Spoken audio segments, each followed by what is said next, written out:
Hi, ako po si Diana Alfonso. At yan naman ako, hello. At ngayon, tuturuan ko kayo kung paano gumawa ng choco banana. At ang una niyo pong first step, ayan, kumuha mo naman ng saging. Balatan niyo po ito. Balatan. Ay, puto ng saging. Tama lang po yan na puto ninyo ang saging.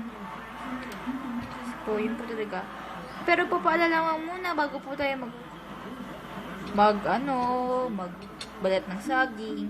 Pwede po ba maghugas kayo ng kamay kasi kung saan nyo yung pinahid sa mga balat-balat nyo.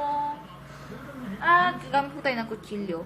Tandaan, mag-ingat sa paggamit ng kutsilyo. Kumuha po humingi ng tulong sa mga nakakatanda. Maaaring kay nanay, kay tatay, kay kuya, kay ate, sa aso nyo. Pwede naman sa aso nyo kung marunong talaga at magtalino ang aso nyo, tinuruan nyo kung paano mag-chop ng banana.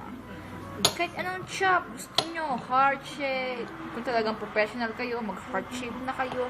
Di ba? Para bungga. Kasi kayo nang magaling. Ako palang beginner.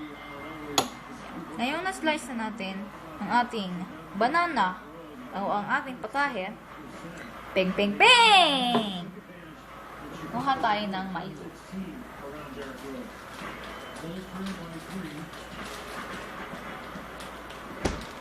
Ito na yung Milo.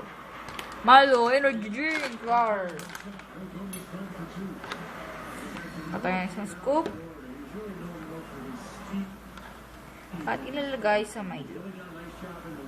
At ayan, finished product. Ang Milo Choco Banana. May enjoy nyo yan sa dessert. Makakain yan sa dessert.